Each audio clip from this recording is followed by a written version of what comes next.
Jaime Marcos kaugnay ng pag-aresto ng ICC kay Duterte. At Daniel Padilla nasa ira na raw ng pagiging peaceful at happy. Pinatay sa saksak gamit ang katana o samurai ang isang lalaking canteen helper sa Ermita, Maynila. Selos ang sinasabing motibo sa krimen. Narito ang report. Duguan, may saksak sa katawan at wala ng buhay ang helper sa isang kantin ng madatnan ng mga otoridad sa Ermita, Manila. Sinugod umano ng 57 anyos na suspect ang biktima sa loob ng pinagtatrabahuang kantin. Bumunot ng katana o samurai sword ang suspect at paulit-ulit na inundayan ng biktima sa iba't ibang bahagi ng katawan. Matapos ang krimen, sumuko sa barangay ang suspect na isang tanod. Nakumpiska mula sa kanya ang espada at kutsilyo na ginamit sa krimen. Inamin ng suspect ang pagpatay. Nagawa niya raw ito dahil sa selos. Hinala niya may relasyon ang biktima at ang kanyang kinakasama. Naharap ang suspect sa reklamong murder. Isang bagong panganak na misis ang pinatay ng kanyang mister. Nagpakamatay din ng suspect matapos isagawa ang krimen. Yan ang umarangkadang balita ni FMR News Tacloban correspondent Dunkirk Requez. Kalunos-lunos ang sinapit ng isang bagong kapapanganak pa lamang na misis matapos siyang sakalin ng kanyang mister sa barangay Pagsulugon, Santa Rita, Samar, alas 7:30 kaninang umaga. Ayon sa investigasyon ng Santa Rita Police, unang hinostage ng suspect na si alias Ray ang biktima pati ang kanilang 5 days old na sanggol sa loob ng kanilang tahanan. Agad tumawag ng pulis ang kanilang kapitbahay at pagdating nila sa crime scene, nadatnang wala ng buhay ang biktima at ang suspect sa loob ng kwarto ng mga ito. Ayon pa sa investigasyon, sinakal ng suspect ang biktima nang mapatay na ang misis. Nilaslas naman ni alias Ray ang sariling lieg na siya nitong kinamatay. Ligtas naman ang sanggol. Punta nila doon, hindi nila makausap ng maayos yung suspect. Tapos yung bahay sarado, may nakaharang sa mga pintuan. Pagdating nila doon sa loob, nakita nila na duguan na yung suspect. Hawak niya yung sharp bladed weapon. Tapos yung babae, yung nanay ng bata, duguan din. Base sa ibinigay na salaysay sa mga otoridad ng ilan sa mga kaanak ng pamilya, mayroong problema ang suspect at ilang araw na ring balisa bago ang nangyaring krimen. Mga damo lang na problema na niya, nakada niya hunahuna, wala niya pag sisiring liwat amon kung ano niya problema. May kinikim-kim lang niya. Waray ko talaga, na magsusuga niya. Bira akong baga nakakanila maaakos niya patayo na niya asawa, magpakamatay niya. Nasa pangangalaga ngayon ng mga kaanak ang sanggol ng mag-asawa. Dunkirk Requez, umaarangkada sa pagbabalita. Sugatan ng isang rider matapos pumailalim sa pampasaherong bus sa Commonwealth Avenue sa Quezon City. Ayon sa driver ng bus, biglang sumemplang sa kalsada ang sinusundang rider. Nakapagpreno ang driver pero tuluyan pa ring nasagasaan ng biktima. Lubhang nasugatan ang paa ng rider dahil sa pagkakaipit. Agad siyang isinugod sa ospital at patuloy na nagpapagaling. Hawak naman ng mga pulis ang driver ng bus na posibleng maharap sa kasong reckless imprudence resulting in physical injuries and damage to property. Tumagilid ang isang pampasaherong bus sa Burgos, La Union. Sugatan ang 38 sakay nito. Base sa investigasyon na wala ng preno ang bus na galing Baguio. Bumangga ito sa isang pader at tumama pa sa poste. Ayon sa mga otoridad, accident-prone talaga ang lugar. Iniimbestigahan na ang aksidente. Nasunog ang isang compound sa Barangay 586 sa Sampaloc, Maynila. Mag-aalas 2 ng madaling araw. Sabi ng kapitan ng barangay, isang helper ang nagsabi na tinangkang pasukin ang compound doon at doon na nagsimula ang sunog. Isang gwardiya umano ang nagsabi na ginapos sila. Napag-alamang bodega ng mga plastic ang nasunog na compound. Sa ngayon, inaalam pa na kung arson ang sahinhi ng sunog. Pinaiimbestigahan ni Pangulong Ferdinand Marcos Jr. ang umano'y mahinang serbisyo at mataas na sigil ng tubig ng Prime Water. Narito ang report ni Kath Kahukom. Sa gitna ng dumaraming reklamo ng mga consumer sa umano'y mahinang serbisyo ng Prime Water, sinabi ni Palace Press Officer Undersecretary Claire Castro na walang puwang sa Administrasyong Marcos ang kakulangan sa serbisyo. Paiimbestigahan aniya ng Pangulo ang umano'y kakulangan sa serbisyo at mataas na singil sa tubig ng Prime Water. Unang-una po, sinabi po natin na ang kakulangan sa serbisyo ay walang puwang sa administrasyon ni Pangulong Marcos Jr. Ang pangangailangan po ng tao sa malinis na tubig, sapat na supply ng tubig, ay dapat lang po nararapat at hindi pa negosyo lamang, kundi ito ay dapat na kinakalinga ang pangangailangan ng taong bayan. Ang Prime Water ay pag-aari ng mga Villar kung saan kabilang si Las Piñas Representative Camille Villar nakasama sa senatorial slate ng alyansa. Kamakailan lang ay nakasama si Villar sa political ad ni Vice President Sara Duterte na numero 1 kritiko ngayon ng Pangulo. Hindi tuloy na iwasang tanungin ang palasyo kung may tiwala ba ang Pangulo kay Villar. Confidence on how she will perform? Well, it depends on how she will perform. If we will have this trust on her, well, we have to give it to her. But he should prove that she could perform as a leader. Kat Kahukom, umaarangkada sa pagbabalita. Hindi sangayon si Pangulong Ferdinand Marcos Jr. sa ulat ng kapatid niyang si Senador Amy Marcos na nagsasabing politically motivated ang pag-aresto kay dating Pangulong Rodrigo Duterte. Narito ang report ni Angela Babad. Buo ang aking pananalig sa galing, dedikasyon at kakayahan. Sa harap ng mga graduates ng Philippine National Police Academy sinaglawang class of 2025 sa Silang Cavite, nilinaw ni Pangulong Marcos na hindi politika ang dahilan sa pagkakaaresto ni dating Pangulong Duterte. Giit ng Pangulo, matagal lang isinampa ang mga reklamo laban kay Duterte noong 2017, panahon pa bago siya mahalal sa pwesto. Dagdag pa ni Marcos, hindi mula sa ICC ang warrant kundi mula sa Interpol, kaya't obligado ang Pilipinas na sundin ito bilang bahagi ng pandaigdigang komunidad. Habang mariin ang posisyon ng Pangulo, iba naman ang pananaw ng kanyang kapatid. Sa Senate report na pinamunuan ni Senator Amy Marcos, isinulong niya ang investigasyon laban sa mga opisyal na dawit sa umano'y pag-turnover kay Duterte sa ICC, kabilang ang mga kalihim ng DOJ, DILG at hepe ng PNP. Sa kabila ng mainit na usapin, nanindigan si Justice Secretary Boying Remulla.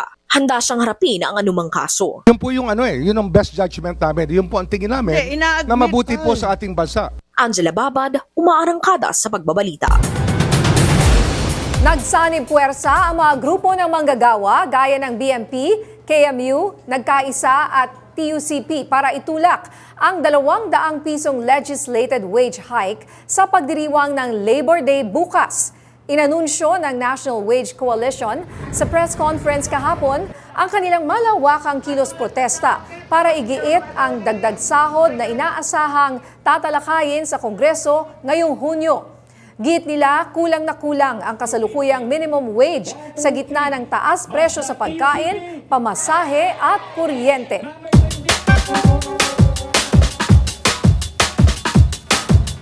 Kapag araw ng mga manggagawa, uso ang mga pangako. Taas sahod dito, benefits doon, pero ang tanong, sapat ba yun? Yan ba talaga ang kailangan ng mga manggagawang Pilipino ngayon? Bilang isang manggagawang Pinoy, anong programa pa ang gusto mong hilingin sa gobyerno? Labor Day na bukas. Sige nga, parinig kami ng inyong masasabi. Sana mabilis yung proseso ng pag-process ng mga benefits na katulad sa amin. Sana po mabigyan pa ng mga medical, sa mga gamot. Dagdag seguridad po sa mga manggagawa. Kakibat na rin po dito yung mga hazard pay or yung mga meals allowance. Hindi lang basta ayuda yung binibigay, kundi yung pangmatagalang solusyon sa problema ng mga manggagawa, lalo na doon sa mga manggagawang nalilay off. Kadagdagan ng ating mga leave credits, lalo na po sa mga sick leaves at vacation leaves. Kasi kumbaga kulang na kulang po kasi yung 4 o 5 leave credits para sa kalahati ng taon. Pagpapataas pa sahod po sa ating mga manggagawa dahil bilang isang mamamayan po ay talagang napakahirap po ng buhay natin ngayon at napakamahal na po ng mga bilhin at hindi po ito sapat para po sa isang pamilya. Yung benepisyo, kailangan pang madagdagan. Kailangan ng maayos na compensation, lalo na sa labor. Dahil may mga tao na doble yung kayod nila, pero yung kinikita nila ay pareho lang. O partner, chance mo na to. May 4 na araw na libreng sakay ang LRT at MRT bilang paggunita sa Labor Day. Simula ngayong araw, April 30 hanggang sa Sabado, May 3, ang libreng sakay na iniutos mismo ni Pangulong Ferdinand Marcos Jr. Ayon sa Pangulo, simpleng paraan ito para kilalanin ang kontribusyon ng mga manggagawang Pilipino sa ekonomiya at lipunan. Ang nais ko sabihin sa lahat ng ating mga commuter ay inutos ko na para magbigay ng ating konting parangal sa ating mga manggagawa. Ngayon na Labor Day celebration ay maging libre ang sakay sa MRT 3, LRT 1 and 2. Ito ay mula April 30 hanggang May 3. Ito ay bilang counting pagkilala sa sakripisyo at ang kontribusyon ng ating mga manggagawa, hindi lamang sa ating ekonomiya, kundi sa ating lipunan. Happy Labor Day! Kabi-kabilang raid, daan-daang kahon ng vape at 8.68 billion pesos na hindi nabayarang buwis. Dahil dito, sinampahan ng kasong kriminal ng Bureau of Internal Revenue ang mga kumpanyang nagbebenta ng vape products sa ilalim ng brand na Flava, Dencat at Flair. Ayon sa BIR, nilabag ng mga kumpanyang ito ang National Internal Revenue Code, kabilang ang tax evasion, pagbebenta ng produktong walang excise tax at hindi pagsusumite ng tax returns. Sa pamamagitan ng covert operations, nadiskubre ng BIR ang libu-libong vape products na walang tamang tax stamps. Babala ng ahensya, pati mga online sellers at physical retailers na nagbebenta ng illegal na vape products ay mananagot rin. Ilang linggo bago ang eleksyon, sinuspinde ng Office of the Ombudsman si Cebu Governor Gwen Garcia. Kaugnay ito ng umano'y pagbibigay ng special permit sa isang construction company ng walang legal na basehan. May report si FMR News Cebu correspondent Clark Pasuit.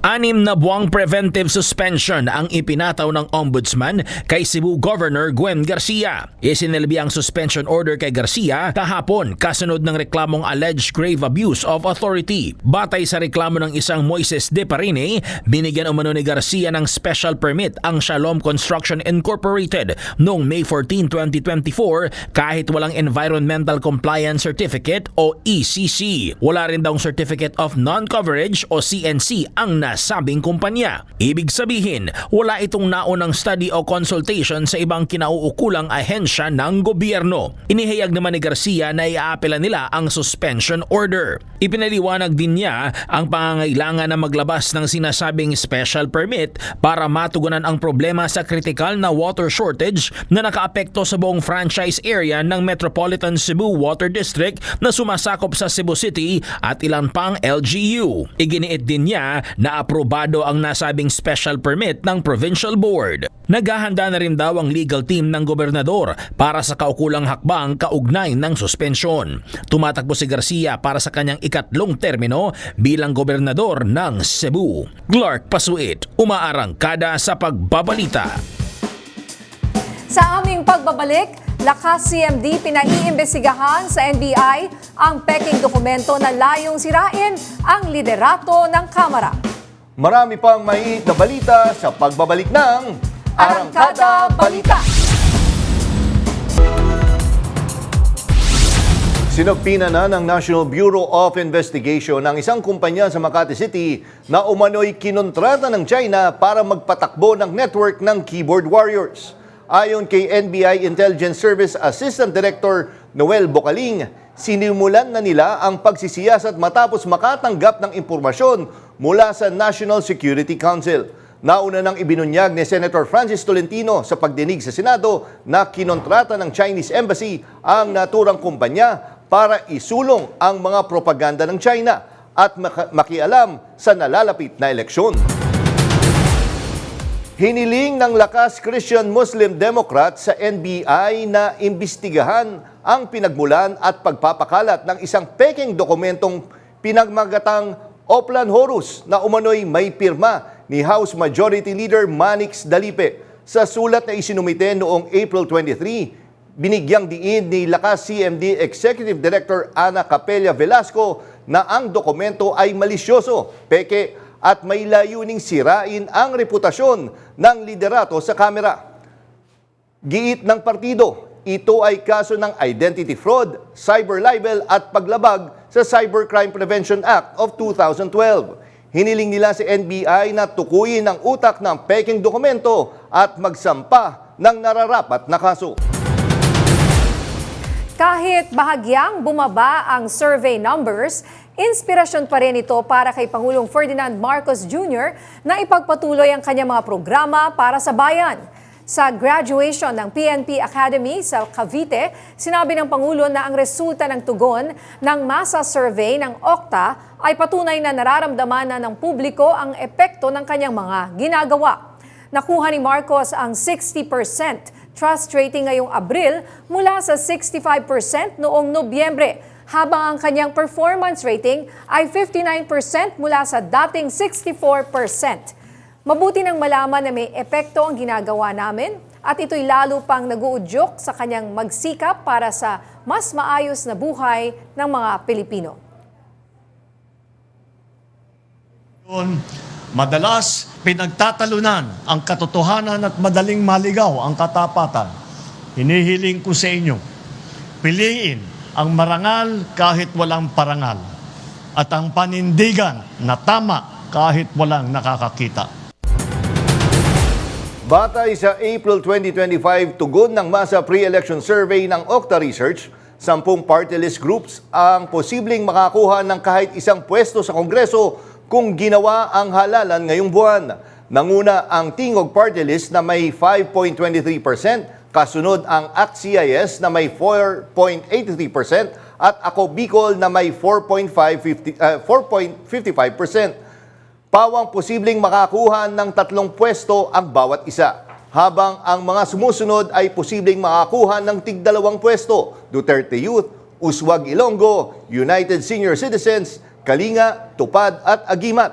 Ayon sa survey, over 2% support ang threshold para masigurong makakapasok ang isang party list sa Kamara. Kaya't ang nabanggit ay pasok na makakuha ng 1 hanggang 3 upuan. Lumalakas ang tsansang makapasok ang buong tiket ng Administrasyong Marcos dahil sa mainit na suporta ng publiko sa mga kandidatong handang ipaglaban ang West Philippine Sea. Narito ang report ni Kath Kahukom. Sa konvensyon ng Alyansa para sa Bagong Pilipinas sa Pasay, ipinakilala ni Pangulong Marcos ang kanyang 12 kandidato sa Senado, mga kilalang pangalan tulad nila Manny Pacquiao, Tito Soto, Pia Cayetano at Ping Lacson. Ayon kay Pampanga Representative Aurelio Gonzales, ramdam ang suporta para sa alyansa.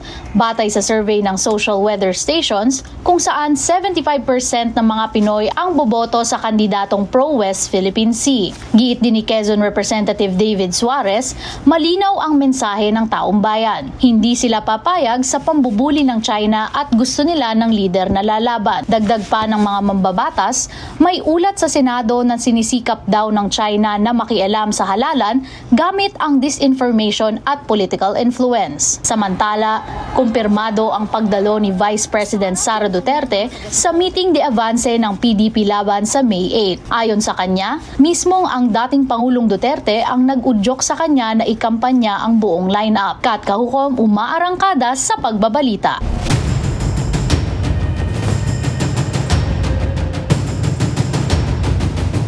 Sa gitna ng tensyon sa West Philippine Sea, may mga kandidatong tahimik. Meron din namang tila umiiwas sa issue. Pero ang tanong, anong nararamdaman ng ordinaryong botante sa mga kandidatong hindi lantaran ang paninindigan para sa Pilipinas? Narito ang pulso ng bayan sa Ikaw, Botante! Isa kayong lapastanganan para sa ating mga Pilipino. Labag ito sa ating konstitusyon sapagkat dapat lamang na protektahan natin ang ating teritoryo, lalo na ang ating West Philippine Sea at ang ating mamamayan laban sa mga dayuhang mananakop. Frustrate ako kasi crucial yung issue pero dinedadma lang nila. Hindi nila binibigyan ng attention masyado. Hindi po makabayan kasi may international court naman na din po na nag-confirm na ang West Philippine Sea is sa Pilipinas, so bakit hindi mo ipagtatanggol yung bayan mo? Parang nakakalungkot po, nakakadismaya bilang isang Pilipino kasi po yung iluluklok nating pinuno, hindi kayang ipagtanggol yung sariling atin po. Nakakalungkot isipin na ang mga tumatakbong politiko ngayon ay binabaliwala yung problema sa West Philippine Sea. Ipagtanggol natin yung sariling atin. Isa kayong lapastangan sa ating konstitusyon. Dapat pinoprotektahan natin ang ating interes at kalayaan bilang isang bansa. Hindi yung ipinapamigay natin ito sa mga dayuhan. Ayon sa survey, mas gusto ng publiko ang mga kandidatong may tapang at paninindigan, lalo na pagdating sa pagtatanggol ng Pilipinas kontra China. Pero paano natin masisiguro na ang iboboto nating leader ay tunay na kakampi ng bayan at hindi takot tumindig? Para talakayin kung gaano kahalaga ang paninindigan ng ating mga leader, lalo na ang mga mahahalal sa politika sa gitna ng patuloy na banta ng China. Makakasama natin via Zoom si Dr. Ederson Tapia, ang Pangulo ng Philippine Society for Public Administration at Vice President for Academic Affairs ng University of Makati. Prof, magandang hapon po sa inyo. Good afternoon, Nina, Jack, good afternoon. Dr. Ederson, malinaw po sa survey na gusto ng taong bayan ang kandidatong handang ipaglaban ang Pilipinas kontra China. Bakit po mahalagang isama ito sa pagpili ng ating mga leader? Well, ngayon nakikita natin sa election cycle na to na napakahalaga nung question na binanggit mo, no? Nung araw kasi hindi masyadong mahalaga yung foreign policy positions ng mga botante. Pero sa ngayon, napakahalaga niya, and yung mga surveys na binanggit ninyo, maliwanag kung ano yung mga datos na binabanggit nila tungkol dito sa issue na to. Ngayon, kung kandidato ka pa lang, tahimik ka na sa issue ng China or worse, medyo ang interpretation ay naglilin ka dun sa mga narratives na pinopropagate ng China, medyo dapat maging wary o mag-isip yung mga botante natin, bakit itong mga taong to imbes na itanghal o i-forward yung Philippine national interest, parang ang posisyon nila ay mas pumapabor sa isang banyagang bansa. Sir, ganito, no, may nakita ko yung recent interview partner, no, na sinubukan nila ambush interview yung isang kandidato sa pagkasenador. Hindi lang natin babanggitin. Pero yun nga, nung tinanong siya, tinanong siya kung ano ang stand niya dun sa West Philippines. Sabi niya is, I think next question yata or nag-thank you lang. Yung mga ganun medyo playing safe or di ko alam kung di lang niya narinig yung tanong. Anong tingin niyo doon? Anong basa ng mga botante sa ganyan? Well, iwas puso yung tawag natin dyan, ano? Particularly doon sa mga taong tumatakbo at national levels of position, dapat maging basihan siya sa pagpili ng mga leader. Kasi these are important issues, no? Yung topic na yan sa China, we've been studying this for the longest time at alam natin na ang China ay merong matagalang plano sa region, no? Hindi lang itong nangyayari dito sa West Philippine Sea, but particular na sa Taiwan. Ngayon, kung meron tayong mga national leaders na walang muwang o walang pakialam dito sa issue na to or worse, pumapanig doon sa dito sa issue na to kalaban natin, medyo mag-isip-isip yung mga botante. Kasi kung kandidato pa lang sila, tapos ganun na sila mag-isip, paano pa pag nasa posisyon na? Remember, no? Yung mga tumatakbo sa Senado, the Senate concurs in all treaties and other international agreements. Approval ng Senado ay kailangan para mag-take effect itong mga treaties na ito. So, katuwang sila ng Pangulo sa paggagawa ng tinatawag natin na foreign policy. Okay, so usapin po ng West Philippine Sea. Ano po ang sa tingin yung konkretong dapat ginagawa ng isang opisyal, lalo na ng mga bagong politiko, para masabing may paninindigan po sila? Ninya, sa umpisa, dapat klarado yung position nila dyan, no? Wala dapat avenue dyan for ambiguity o yung medyo hindi malinaw, yung malagihay yung position mo doon. Dapat klaro kung ano yung position mo. Na ang West Philippine Sea ay sa atin.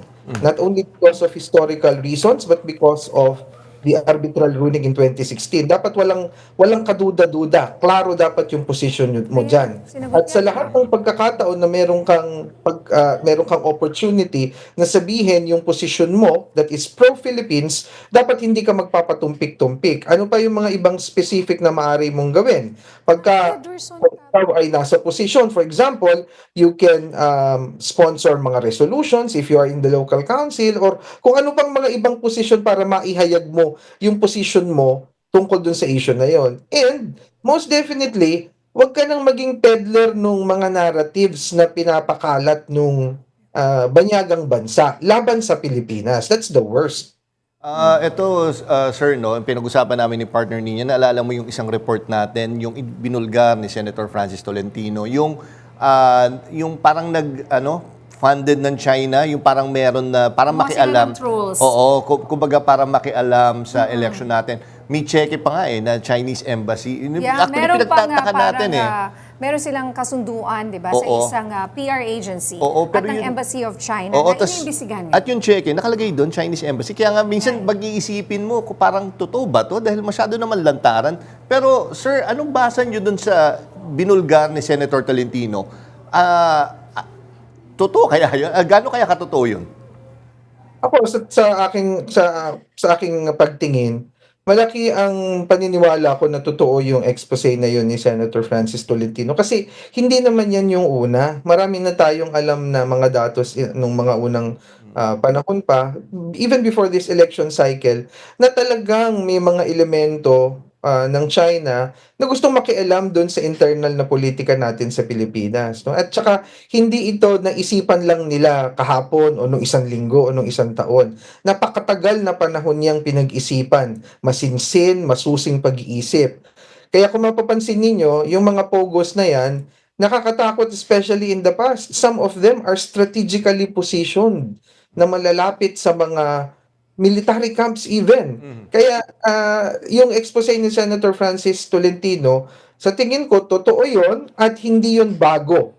Talagang nangyayari yon, Jack at Nina. Pero sir, yun nga ang panghihimasok sa election natin, eto nga yung parating na 2025, partner niya, hindi naman to ibig sabihin i-hack nila yung system. Maraming waste man to po, di ba sir, para ma-impluwensyahan nila yung election. Ano to? Yung nga, pwede ba silang back upan nila yung mga kandidato? Paano sila pwedeng maka-apekto sa 2025 elections po? Hindi lang pwede, Jack. Talagang ginagawa na nila yan. Kasi marami ng terminolohiyang ginamit yung mga scholars tungkol dyan sa ganyang strategiya, no?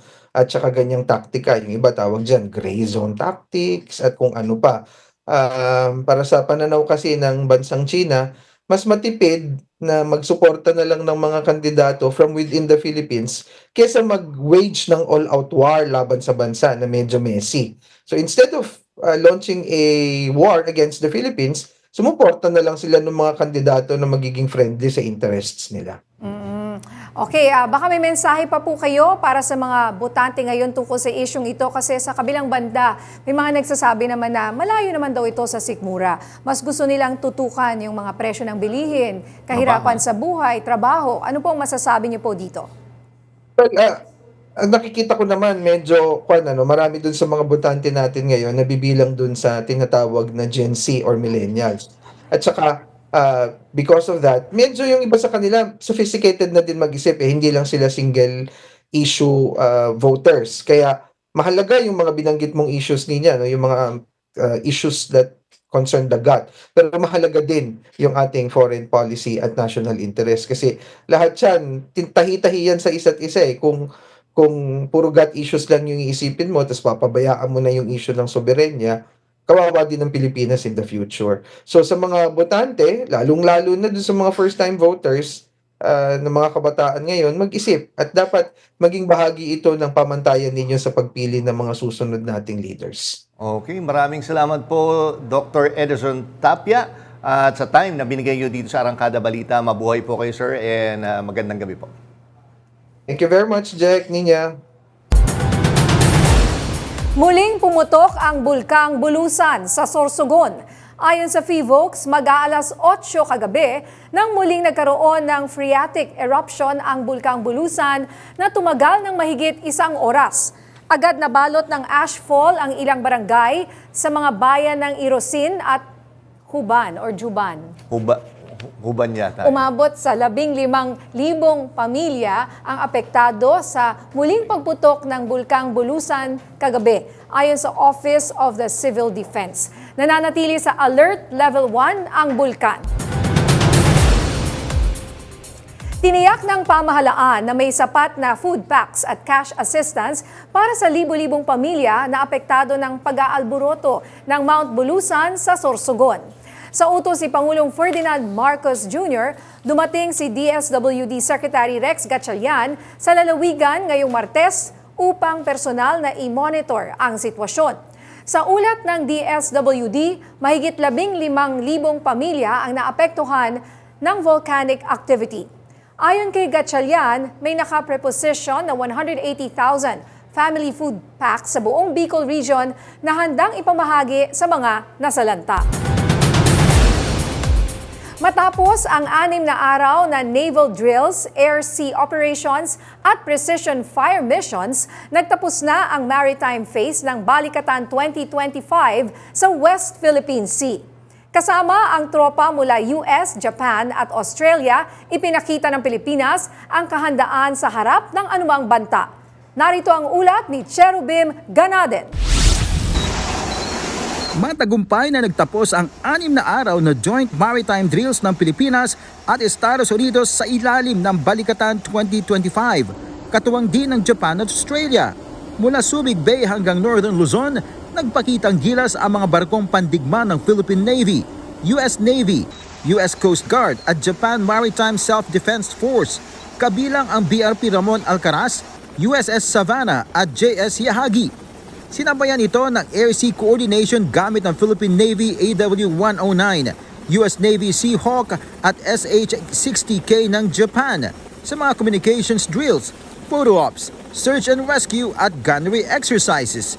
Sa Palawan, pinangunahan ng AFP, US Marines at Australian Forces ang counter-landing at coastal live fire exercise gamit ang howitzers, 50 caliber machine guns at HIMARS para sa precision strike.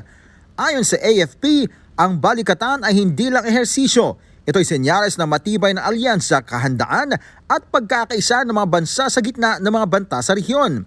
Tatagal pa ang kabuuang Balikatan 2025 hanggang Mayo 9.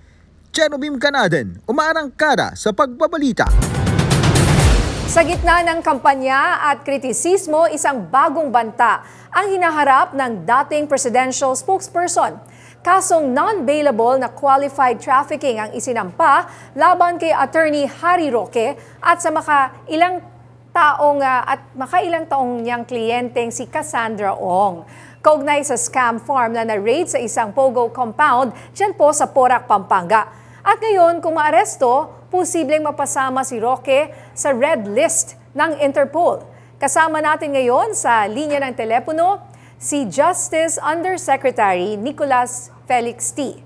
para liwanagin ang detalye sa kaso at ang mga susunod na hakbang ng gobyerno. Magandang gabi po, Attorney Yusek T. Magandang gabi, Ninya. Magandang gabi, Jack. Salamat sa pag-imbita sa inyong programa. Okay, Yusek T, malinaw na sinasabi ni Attorney Roque na siya ay simpleng legal counsel lang ng Whirlwind. Ano po ang naging basehan ng DOJ para isama siya sa kasong trafficking? Tinuring ng mga piskal natin na iisa lamang ang kliyente ni Attorney Harry Roque na Whirlwind Corporation at yun naghahawak ng Pogo license, yung Lucky South 99. Tinuring sila mag-isa lamang at dahil sa mga iba-ibang mga indikasyon, kasama rin din doon yung kilos mismo ni Attorney Harry Roque na kahit sinasabi niya na abogado siya para sa Whirlwind Corporation, ay siya nagrepresenta para sa Lucky kung saan pinag-uusap niya na i-expedite ang internet gaming license ng Lucky South 99. Pero sir, actually parang sumagot na yata si Attorney Harry Roque tungkol dito Once na sinabi na doon na raw niya sasagutin sa The Hague, ano ho ba magiging next move natin ngayon? Sampahan ng kaso, at kung hindi ako nagkamali, kung qualified human trafficking is no bail to. Mapapauwi na ho ba siya or paano ho ito makaka-apekto dun sa application niya ng asylum po? Kasama, yung kaso naman na yan, napakaraming mga respondents yan. Isa lang naman si Atty. Javi Roque sa napakaraming mga respondents. At may mga ibang respondents dyan na nasa ibang bansa din. So, sa mga respondents na yan, ang mga maaaring gawin natin ay halimbawa kung Pilipino ay pawalang visa yung kanilang passport. Tapos kung ayaw talaga nila sumuko or ayaw talaga nila bumalik ng Pilipinas, ay maaari tayong humiling ng red notice sa Interpol. Sir, meron binabanggit po kayo na involvement niya sa aplikasyon ng Lucky South 99 sa PAGCOR. Paano ito naging bahagi ng trafficking charge po? Kasi, di ba, yung pagdawit sa kanila dito sa human trafficking ay kasama sila man nag-organize ng human trafficking. Alalanin natin, noong panahon na legal pa yung mga POGO, sobrang mahalaga sa kanila yung lisensya galing sa PAGCOR. Dahil yun yung nagiging legal cover nila upang gawin yung mga scamming activities at human trafficking activities nila. Napakahirap ipasok yung mga POGO na yan dati, yung may lisensya sila dahil papakita nila na legal sila. So, napakamahalaga nitong kilos ni Atty. Javi Roque na usap yung lisensya ng Lucky South 99. Sir, pakipaliwanag nga po ng mas mabuti kung anong ibig sabihin ng qualified trafficking at bakit ito itinuturing na non-bailable. Meron mga regular human trafficking kung saan yung mga trafficker ay nagbibiktima ng mga ibang mga individual na may kahinaan. Sila ay ina-exploit para sa purpose ng sex trafficking o ng labor trafficking. Sa ganitong sitwasyon, bailable pa pag na-charge sila. Pero itong regular human trafficking ay nagiging qualified human trafficking kung may mga elemento na mas pinapasama itong krimen na to. Halimbawa ng elemento na to ay kung large scale, ibig sabihin napakadaming biktima, or under a syndicate na madami sila yung nagkakuntsaba, kasama din doon pag nagagamit sila ng mga information and communication technology. So sa ibang salita, yung human trafficking ay nakakwalify siya at nagiging non-bailable siya kung mas karumal-dumal siya kumpara sa regular trafficking. Tsaka sir, di ba, kung hindi ako nagkakamali, kasi isa doon nagbigay nga siya ng statement, sinabi niya wala naman daw ebidensya laban sa kanya. Pero kung hindi ako nagkakamali, sir, di ba, parang may mga document siya na nandun yung pangalan ho ba niya? Tama ho ba? Kasama yung sa mga evidence po na gagamitin laban sa kanya. Tama yun. Ginamit yun ng mga piskal natin, yung ebidensya na kung saan lumalabas na may connection talaga siya dito sa illegal POGO sa PORAC. Pero bukod doon, may mga ebidensya din nanggaling mismo sa kanyang bibig. Siya mismo nagsabi na abogado siya ng Whirlwind Corporation. Siya mismo nagsabi na pumunta siya sa PAGCOR upang ipakiusap ang license ng Lucky South 99. So mahirap sabihin na walang ebidensya dahil napakaraming ebidensya at marami pa nga doon nanggaling sa kanya mismo. At ngayon pong nasa Netherlands si Attorney Roque at eto nga alam natin meron siyang pending asylum application. Ano ang pwedeng gawin po ngayon ng DOJ? Siyempre, ibablock niyo po ito. At paano niyo po ito gagawin? Tama yun. Kasi ang buong bibig niya ay persecution tong human trafficking case. Pero siyempre, bibigyan naman natin yung panig natin na hindi ito persecution. Ito ay regular na kaso. Wala naman talagang balak, idawit siya dito nung grenade ng PAOK at ng CIDG tong PORAC POGO. Pero nagkataon lang, lumutang yung pangalan niya at siya mismo, ang dami na niyang sinabi. Kaya talagang kailangan niyang managot sa regular course of business at yun lang naman yung ginagawa ng ating pamahalaan. Okay, maraming salamat po, Justice Undersecretary Nicholas T. sa inyong oras at malinaw na pag-explain ko tungkol dito nga sa kaso na kinakaharap ngayon ni Atty. Javi Roque. Magandang gabi po, sir, at mabuhay po kayo. Magandang gabi. Sa aming pagbabalik, 20 pesos kada kilo na bigas mabibili na sa Piling Kadiwa Outlet simula May 2. Marami pang maiinit na balita sa pagbabalik na Arangkada Balita.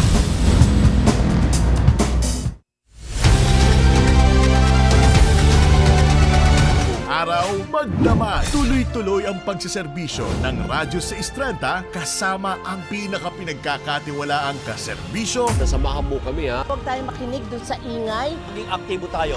Pihit na sa Radyo 630. Walang lunch break ang pagseserbisyo. Kasama nyo sa tanghalian, nagmamalasakit, nagseserbisyo. Ninia Corpus, kasama si Migs Bustos. Serbisyo agad, serbisyong sagad, nagseserbisyo. Ninia Corpus, tuwing alas 12 ng tanghali, dito lamang sa Radyo 630 at Teleradyo Serbisyo.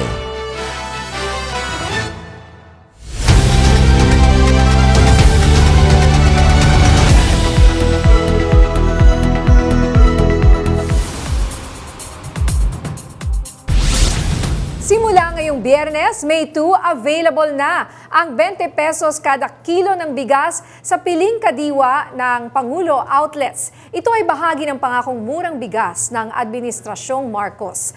Narito ang report ni Ryan Paraboles.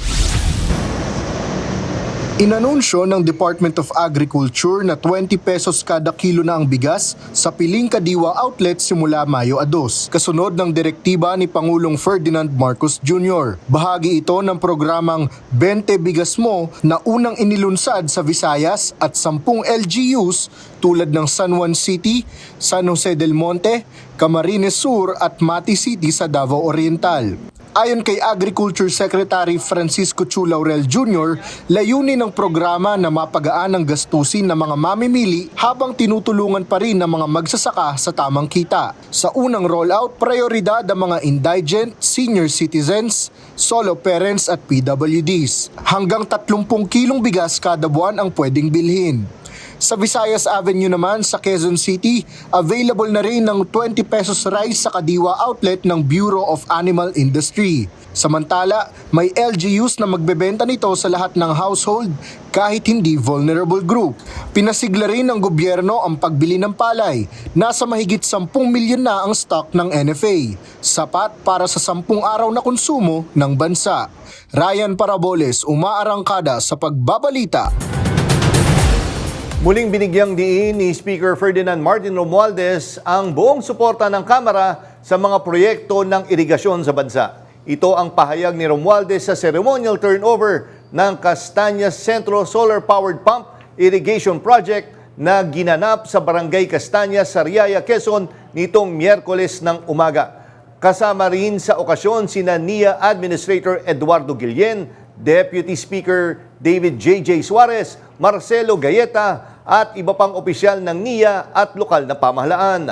Ang bagong irrigation system ay inaasang makakatipid ng hanggang 80,000 pesos kada cropping season.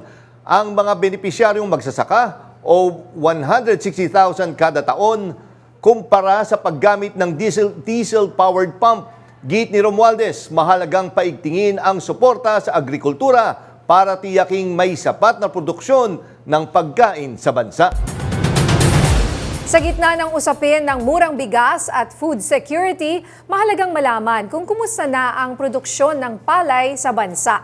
Kasama natin ngayong gabi si Engineer Eddie Guillen, Administrator ng National Irrigation Administrator o NIA, para pag-usapan ang kalagayan ng ating mga magsasaka, ang kanilang ani at ang lokal na supply ng bigas. Engineer Guillen, magandang gabi po sa inyo. Hello ma'am, magandang gabi po. Naimbag Arabi tayo amin. Yes, Naimbag Arabi, Engineer Guillen. Kumusta na po ang rice production natin ngayon? Sapat pa po ba ito para sa pangangailangan nating mga Pilipino? Dito po sa area po ng National Irrigation Administration, masaya po kami ibalita po sa inyo na nagkaroon po kami ng double cropping ngayon pong taon na ito. Ibig sabihin po niyan, may nadagdag po doon sa aming tala, may nadagdag po tayo na 350,000 hectares po additional. So mga around 2 million metric tons po yan, na palay. So yan po ang additional po sa ating aanihin ngayon. Dati po kasi yung March, April, wala na po, tigil na po kami ng sa pagsasaka. Pero ngayon, nagsimula po kami ng March, meron po tayong 350,000 na additional po. So, marami po tayong production ngayon, ma'am. Bakit po? Bakit mas marami po ngayon kumpara nung isang taon at the same period? Binago po ko sa natin yung trapping calendar. Ang kagandahan, dati po kasi, December po tayo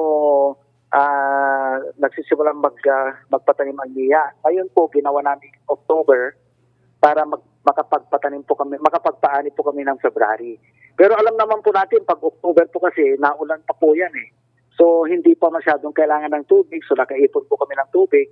In fact, ngayon po, halos puno yung mga dams po natin, yung Bagat Dam natin. Halos puno po yun, ano? At itong Pantabangan Dam, may additional area tayo na pataniman dyan na 65,000 hectares. Dati po kasi, ma'am, pag December ka kasi magsimulang magpatanim, malaki po ang ginagamit natin patubig dyan dahil dun sa tinatawag nila na yung soaking.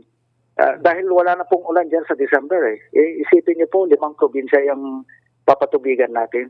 Pero yung naging diskarte po ng NIA ngayon ay nakatipid po tayo ng tubig.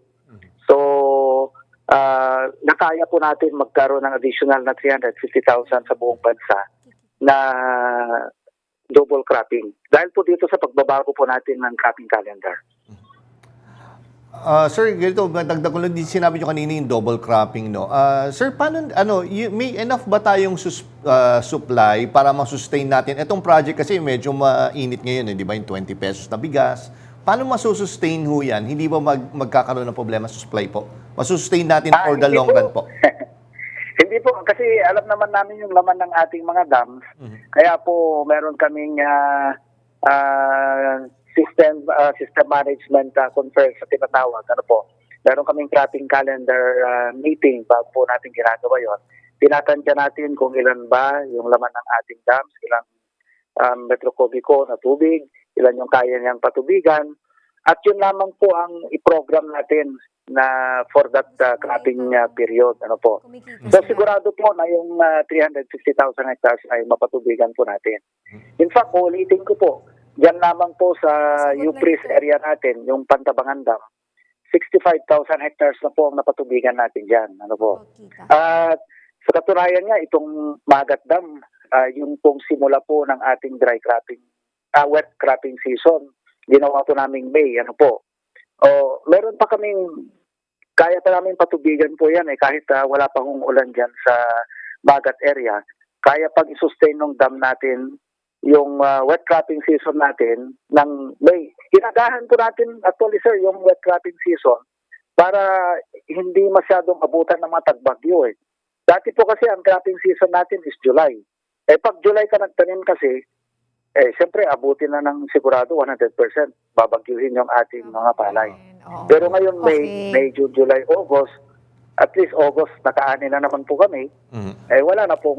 Wala pang masyadong bagyo ho yan sa parteng Cagayan area. Okay, Administrator, napakaganda nga po na na-explain nyo yan. Simpleng inurong nyo lang yung cropping calendar kasi nga pabago-bago ang ating weather po. Ang isa ko pong tanong na importante at wala na po kasi tayong oras, maiksi na lang po. How do we ensure na kumikita ang ating mga farmers? Kasi may balita ako na baba na rin ng kita nila ngayon. Yung pong galing mismo sa kanila. Kaya nga po ang utos sa atin ng ating Pangulo, buuin sila as cooperatives at pinibigyan po natin sila ngayon ng mga rice processing system. Napansin niyo po, lagi po nag-integrate ng ating Pangulo ng mga yan. Ano? In fact, sa NIA, meron na kaming nabuong 160 na farmer cooperatives. Para huwag na silang magbenta po ng palay, dapat bigas. Ang gusto ng ating ng ating Pangulo ay i-empower sila para ma-capture yung value added ng rice production para mas malaki po ang kita nila. Huwag pala ibenta, dapat bigas. Okay, maraming salamat Engineer Eddie Guillen ng NIA at magandang gabi sir at mabuhay po kayo. Salamat po. Thank you po.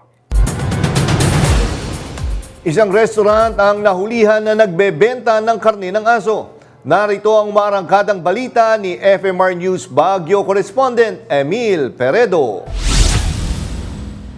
Isang grupo ng task force dito sa Baguio City ang gumawa ng inspeksyon sa mga restaurant at eateries sa Daguhoy Street along Kagitingan. Sa kanilang inspeksyon, na karne ng aso ang laman ng freezer na may 3 aso na may total na tumitimbang ng 7 kilo. Binigyan ng warning ang establishmento dahil sa paglabag sa Republic Act No.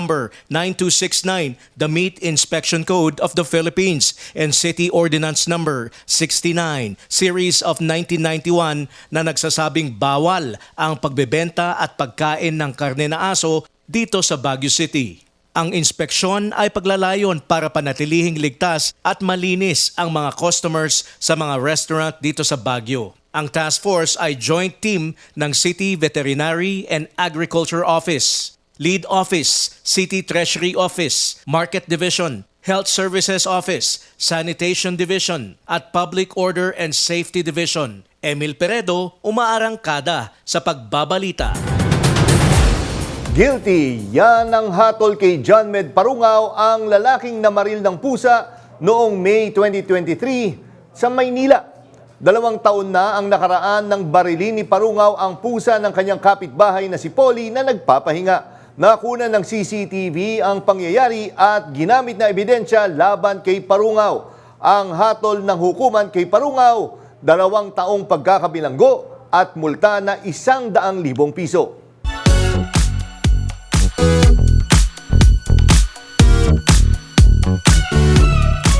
Nasa home stretch na ang 2025 Miss Universe Philippines sa pagtatapos ng preliminary competition ng 66 na candidates.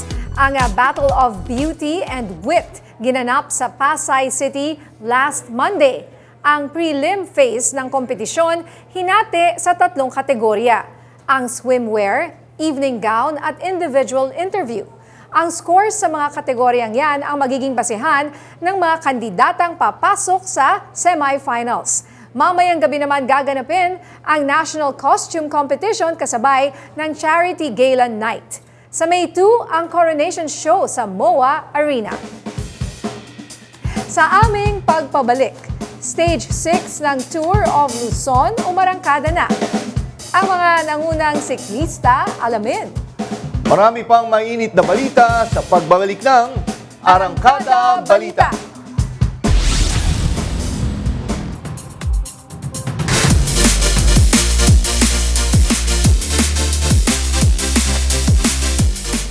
Sumabak sa Stage 6 ng Tour of Luzon ang ilan sa mga pinakamahuhusay na siklista sa loob at labas ng bansa. Narito ang report. Maaga pa lang sumabak na sa matinding padyakan ang mga siklista para sa Stage 6 ng Tour of Luzon. Mula sa Clark, Pampanga, binaliwala ng mga siklista ang matinding init ng araw. Dumaan sila sa ilang bahagi ng Tarlac, sa New Clark City, Lubigan, San Jose at Camiling. Dire-diretso yan sa arko ng Pangasinan hanggang sa Lingayen. May kabuang haba ang ruta na 163.7 kilometers. Sa huli, nangibabaw ang Malaysian cyclist na si Muhammad Wahi ng Malaysian Pro Cycling Team. Natapos niya ang ruta sa loob ng 3 oras, 31 minuto at 12 segundo. Sinundan naman siya ni na Team Captain Mervin Corpus ng MPT Drive Hub at Rench Bondok ng 7-Eleven Road Bike Philippines.